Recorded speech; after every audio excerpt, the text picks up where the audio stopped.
Welcome to the AI Accelerator Podcast, where I turn AI from a corporate buzzword into an unfair advantage for you. I'm Matt Zembruski, and this is the show for leaders who are done experimenting and they're ready to execute. Our motto is very simple: people plus AI equals superhuman. Today's guest is someone I have enormous respect for. We've had a number of conversations we've been blessed to have prior to this podcast. Tanya Boyd is the co-founder of Project Success Academy, which is a thriving community for project managers and PMO leaders who refuse to settle for the status quo. Alongside her partner, Ben Rebeski at Corbeau Tech, she's helping thousands of project professionals rethink what success looks like in a world being rewritten by AI and other technology advances. Tanya, welcome to the show. Thank you so much, Matt. I appreciate you having me on here. I've been looking forward to this conversation, Tanya. There's so much that we can talk about, and I just want to get our audience to get to know you a little bit better. Before we dive too deeply into those other topics I mentioned in the intro, take us back to where you started. Like, what pulled you into the world of project management in the first place, and then how did that turn into Project Success Academy? So it's a really, really interesting journey. My origins after college and a couple of jobs landed me in disaster recovery after Hurricane Katrina. So that was the role that I was functioning in for 8 years over three different contracts. And towards the end of the last contract, it was a director that told me, you're really functioning as a project manager. You're leading your team, you're championing them, you're doing all the quality assurance and compliance. You should really check into project management. So he was the first person that I ever heard utter the acronym PMBOK. I had no idea what a PMBOK was. So I had a lot of respect for this gentleman, and I took his advice for me, started studying, tried to battle imposter syndrome, and got on my track to take the test. I didn't get it successfully the first time, but my mother definitely taught me when when you fall off the horse, get on and try again. You only fail if you never attempt to try. So I passed it the second time. That led to kind of a series of very different careers, leadership in a project management community at a chapter level, which fast forward through a lot of stories. I first started talking to Ben in 2024. It was virtually. He got me to present for the PMI Oklahoma City chapter that year on Thriving Beyond Fear. And then we had the opportunity to meet at the PMI Global Summit in 2024, which I think was Los Angeles. And he told me at the time that company, and he was speaking specifically on Corbeau Tech, that it had picked up enough and that he wanted me on board. Now, funnily enough, I think he was envisioning me for a senior project management role at a multi-matrixed healthcare organization. And I said, no, that's not my jam.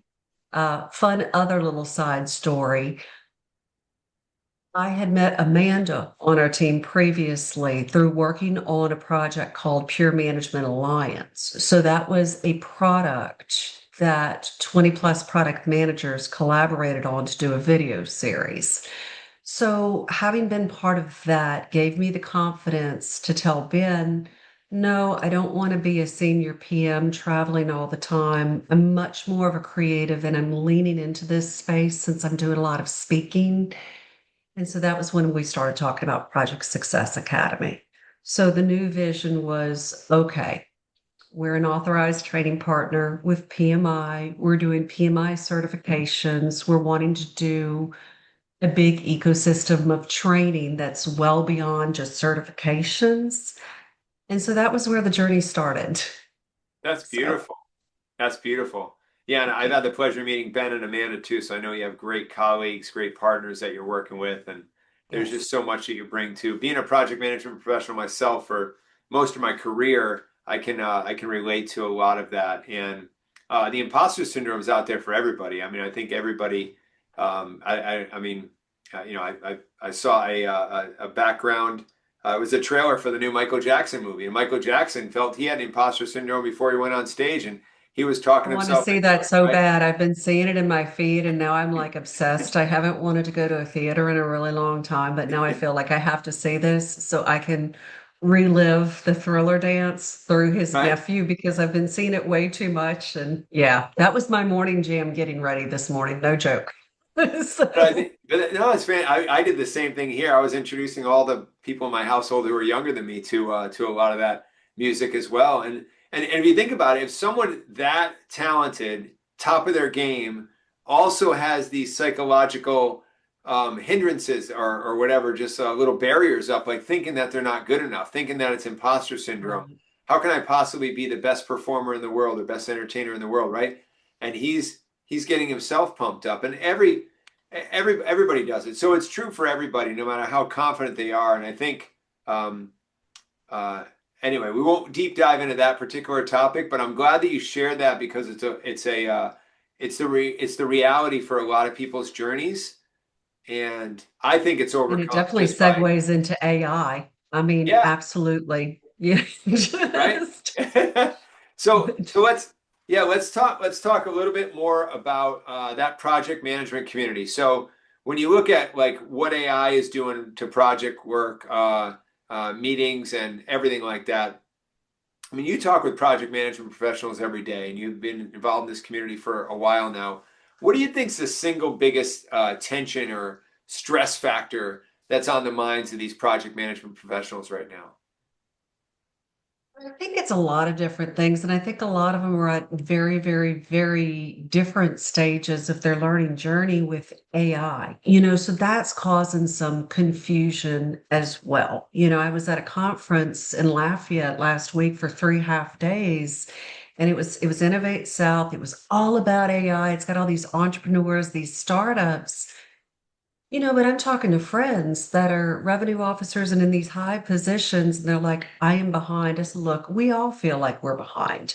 I feel like I am very advanced on my creativity with AI and building decks in the way that I use it for thought processes and brainstorming.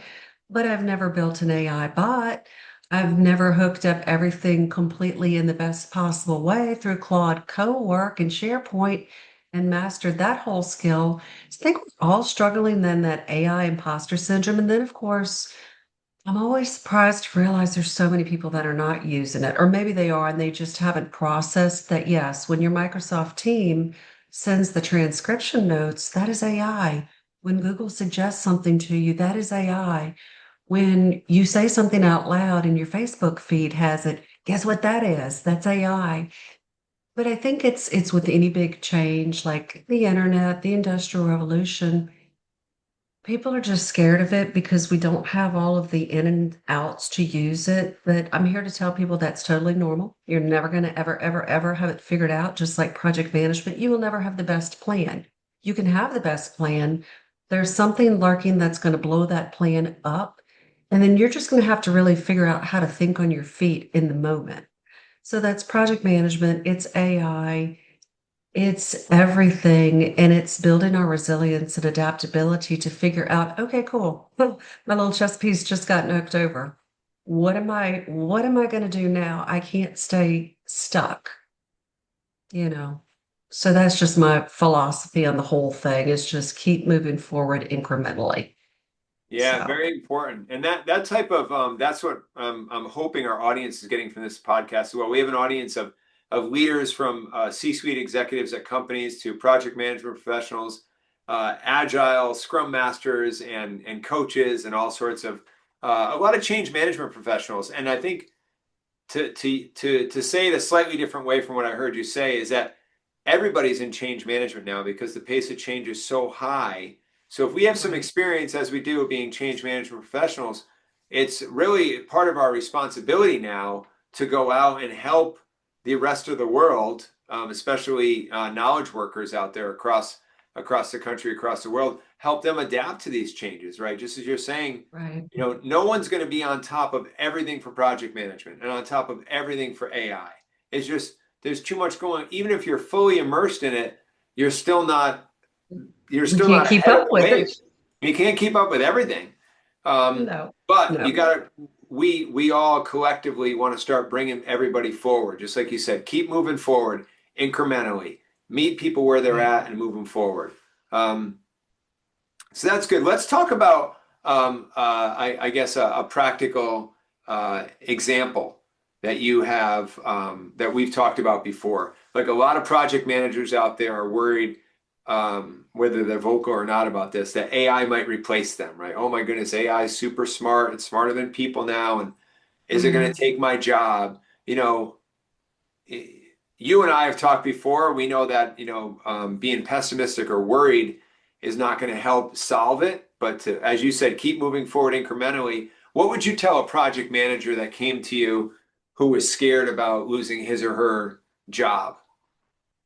Well, I mean, I do think that that's a reality that we face, not solely because of AI, and I know like now it's becoming a stock standard that AI won't replace you. You'll be replaced by somebody who knows AI. I feel like I've heard that and the word resonate all the time, but it is true to a different extent, so I tell people, a lot of times with what's going on in corporate America, funds, where these corporations are doing these mass layoffs. I know it's tough to not be scared. I mean, it's almost impossible. We're gonna feel fear, and that's natural, but like move past it, keep doing continuous learning. Every industry has championed continuous learning from the dawn of ages. But I'm a big proponent. I've had the privilege of working in a lot of different industries. When I was younger, I didn't view it as a privilege, honestly, because I was laid off or I was scared. I was forced to change. But hindsight is 2020, and I look back and I'm like, thank goodness I didn't stay in the same industry the entire time. Thank goodness I figured out how to go bop in and out of different groups, different industries, and stand on my own 2 feet because I've got a broader spectrum of knowledge. I think that helps me with AI. But even with people that have that fear, I would tell them do the certifications, do the learning. Your training course is great, but they've got a lot that's out there, whether it's on LinkedIn and other things. Showcase your skills, get in the spotlight on LinkedIn. I do have conversations with friends that are doing amazing things, and they're like, you can't always put it out on LinkedIn because it's going to look like I'm a braggart. Well, I understand that too. And I understand how that feels. And I know that like a lot of times I'm out tooting my own horn with what I'm doing, but I have a very, very long history too of championing so many other people. Like it is definitely not about just me, but I'm not going to hide in the shadows either, because if you don't bring to the table what your skills are, your change, what you're doing, how do people know? And this is an economy that you really do have to stay in the forefront of people's minds and contribute positive value. So, for anybody scared from their jobs, and I mean, I'm no longer taking the excuse from people that my employer's watching me if I post on LinkedIn. If you're posting good things where you're learning and you're kind and you're not going into the valley to get in trouble, how on earth could they have a problem with the fact that you're upskilling yourself and that you care about your future and your education and your profession? But I know people that are scared of that. They watch my LinkedIn. I'm like, they watch for growth. Goodness. So, but Exactly. Yeah, well said, Tanya. Well said. There's so much to your story and you putting your material out there on LinkedIn and what you're doing that I would say is inspiring to others, right? The people who are in the project management community and might be worried about, everybody's worried about the stability of their income, their jobs, things like that. Because in reality, we're not all going to lose our jobs, but all our jobs are changing, right? They're all right. changing. So how do we change with it? How do we get ahead of the change? And by you speaking up on LinkedIn and me speaking up and the people who are vocal, even though it's very uncomfortable at first, and it's work, right? It's work to put your stuff out on LinkedIn. It But is. It is. Yeah. it's necessary because people see examples of how others in the project management community, how others in the AI space are applying it, are doing it, are making a difference out there, and are growing themselves along the way. And when you see other people, that light can shine on them and they can inspire them to be greater themselves, right? That is the whole thing for me, and I guess on LinkedIn, and it was before I was really, it was definitely before 2023, or the end of 2022. So it's really before the AI thing, but like a lot of my nature series and just what I do, I didn't realize how much that was inspiring people to just get outside, and it's a big call for so many of us, just to go, hey, we take on so much, and sometimes we're so hard on ourselves and we don't give ourselves breaks. And none of us are perfect. We're literally all figuring it out. So I try to elevate good things. And with AI, I guess I've made a little bit more of a turn with the AI. Like if I'm going to do an AI image of me, it's got to be really cartoony where it's obvious. But like the past few days, I've used it for socials, and it's a real picture of me, but AI built the speaking schedule and stuff like that. But I find myself arguing with it, going, no, no, this is absolutely me. Don't change my face in this way. Don't do this. Just put that, leave the wrinkles, leave the, Yeah. whatever is going on, because we're watching this. We watch different pockets of things where people are in love with it and then they hate it. Like Notebook LM with the infographics, people used to love it. Now it's already going down the valley. And so even keeping up on those trends and going, okay, how do you use AI to enhance your writing, but not have it tell the entire story? Because people are getting burnt out on fluff words. Mm-hmm. Mm-hmm. So it's a weird thing, but with AI, I'm literally always putting energy into it. I'm always trying to talk to it, use it for forward thinking, use it to build training content. This was, I can't say the place's name, but we've recently committed to corporate training for a company, and they know, okay, y'all are going to have to use AI to help build this out. So from like an education or teaching perspective, going, okay, this is my outline, flesh this out, flesh this out, flesh this out, go do other reading resources, think about it in my mind, put that in there, contextualize it, and since I'm doing a lot of speaking, I'm getting to almost grade my PowerPoints, if that makes sense, Mm-hmm. and just say, is this color scheme good? Is it too loud? I'm going to be in a big room. What about my font?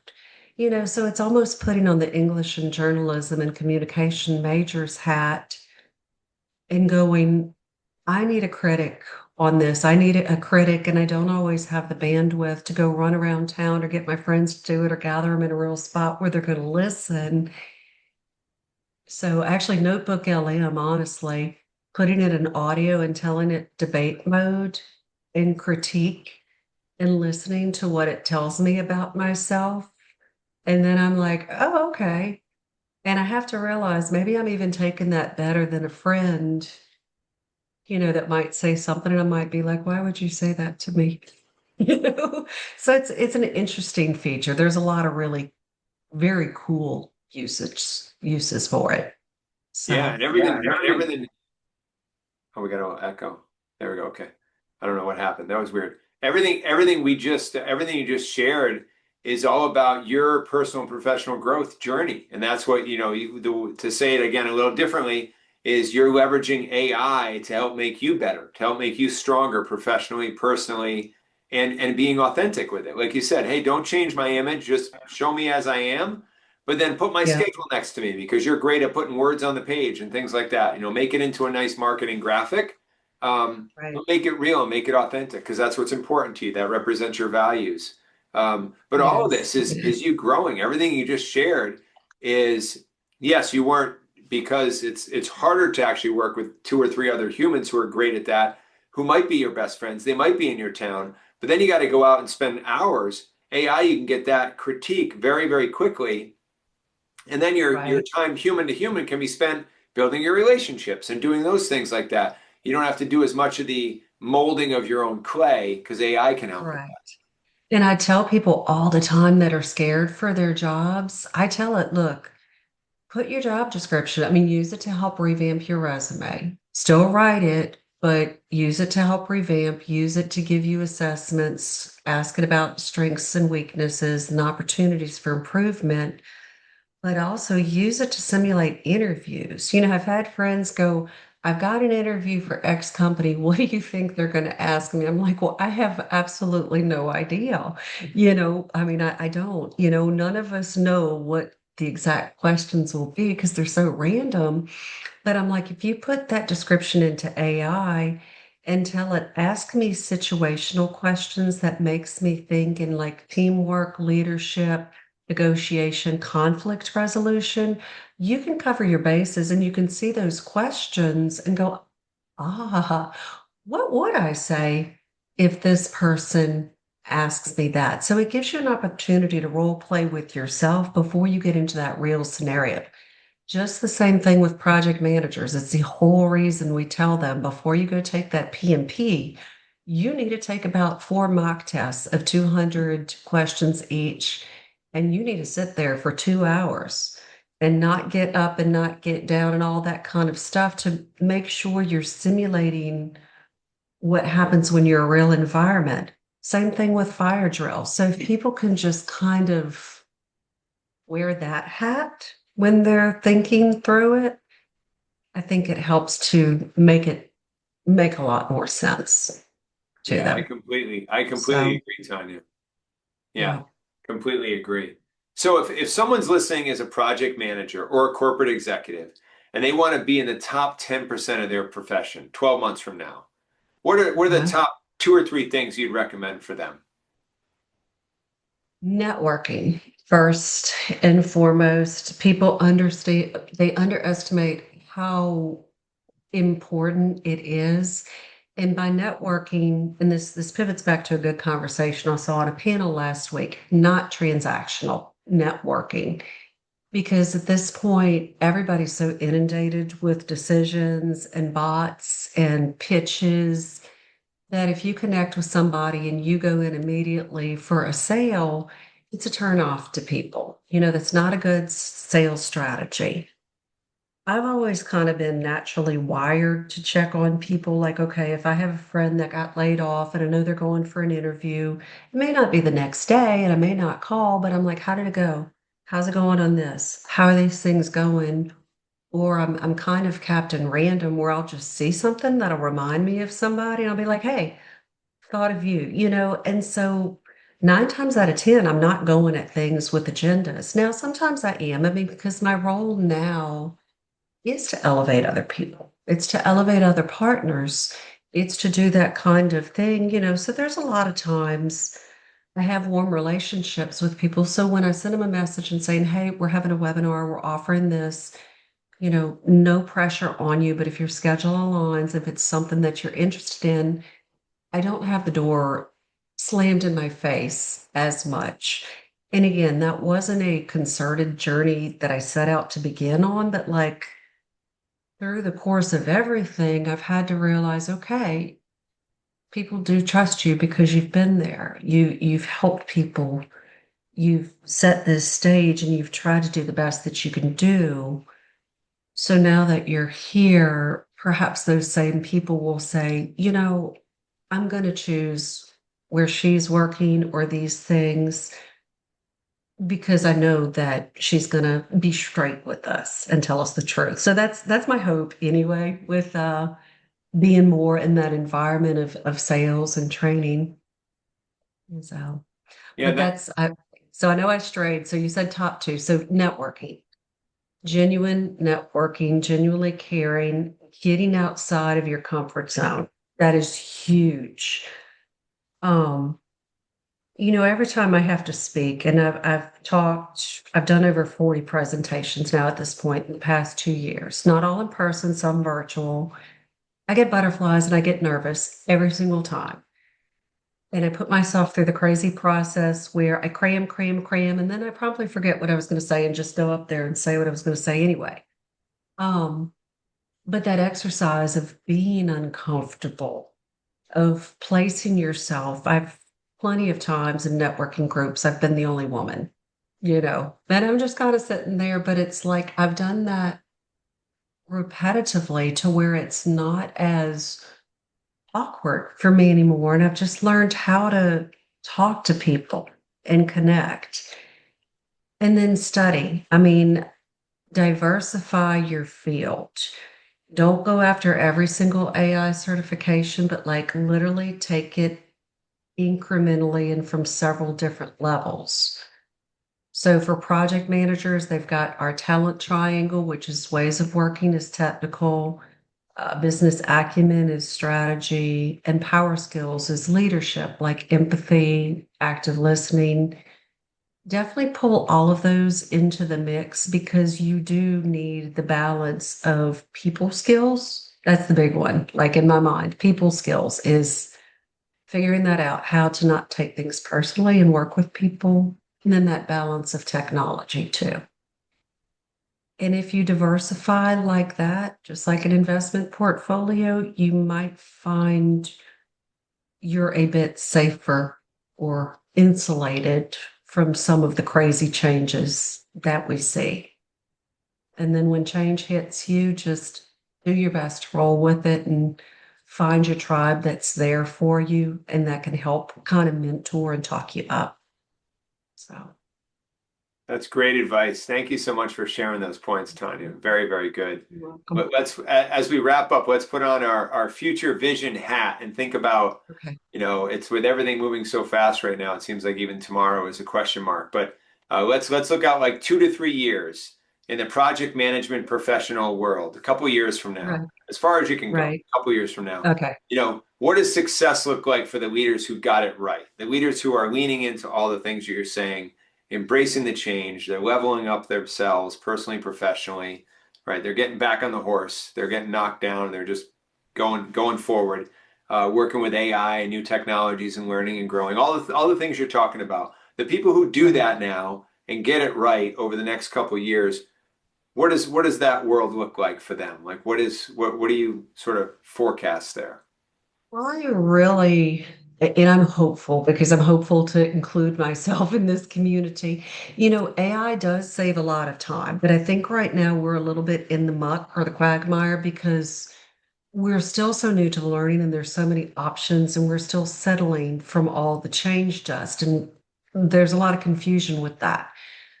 But I hope that with continual practice that we can really use AI to truly get more balance and more time back. Because my joy point project management is not doing a million and one documentations and following up on everybody and chasing them around the block. It's truly having wonderful conversations, building great relationships, and really having that time to kind of do this forecast in the future, think through the strategy, and have more of that space in my brain to actually plan accordingly before rather than being raced to get to the execution. Are we there yet? Are we there yet? So I hope that, that continual practice really helps for a longer runway of more efficiencies where they gain that time back for relationships and strategy. So, No, that's wonderful. Thank you for sharing that. And Tanya, where can people who want to learn more about you or Project Success Academy, where can they go to find you? so the website at projectsuccessacademy.com, we've got a pretty big presence on LinkedIn. I love our YouTube channel that doesn't have as much traction as what I wish it did, but it's got a lot of cool stuff. It's got our partners, it's got a lot of our military initiatives. It's got full videos. We've got a full video of me speaking a couple of times, of Ben speaking a couple of times in Houston. And then we've got a lot of different shorts. So it's kind of a mixed bag, but it's interesting. I love what we're building there and just hope to see that elevate a lot more. And then, of course, my personal LinkedIn, because I probably spend as much time on my personal LinkedIn as I do trying to keep up with both Corbeau Tech and Project Success Academy's LinkedIn. So, but yeah. Wonderful. Wonderful. Thank you so much, Tanya, for all this. We'll include that in the show notes as well so people can see it Okay. below. to make it easy. Okay. But if someone's listening and driving, just remember Project Success Academy. Project Success Tanya Academy. Yep. Boyd, Boyd, right? Look her up, find her on Yep. LinkedIn. And Tanya with two A's. So Yes. I always tell people that. Yeah, they think it's with the O. So, Yeah. yeah. Yeah. It's a good point. Depending on where you are in the country or the world, you may want to spell it a little differently. So TNYA. Oh, T-N-Y. Tanya. Yeah. T-A-N-Y-A. I said it too fast. Yeah. T-A-N-Y-A. That's Yeah. okay. So, No, that's great. Well, it's outstanding, Tanya. I really appreciate your time, your effort, your energy, all the insights you shared. You gave project managers and project management professionals, a real roadmap, some real good ideas that they could really carry in and they can start applying right away. Because today is not just about thinking and learning, it's about doing. And you gave them a lot of good recommendations, and I really appreciate that. thank you. I know you're putting it all in with your heart and your energy and your experience with you and Ben and everything you're doing. Project Success Academy is a great resource out there for people. So for everyone listening, if you want to plug in, go to projectsuccessacademy.com, see what she's up to, see what they're doing. Check out the YouTubes that she mentioned. And if you're a leader who's really tired of watching AI happen to your organization and you're ready to watch it, make it happen for your organization, come see us at our company website, leadingaiagility.com. We're more than happy to have a conversation with you and see where we can go. So that's a wrap on today's show. Really appreciate people listening all the way to the end. Remember, people plus AI equals superhuman. This is your opportunity to be superhuman out there, whether you're a leader, project management professional, or just somebody new getting started. This is your time. Thank you so much for having me, Matt. Thank you, Tanya.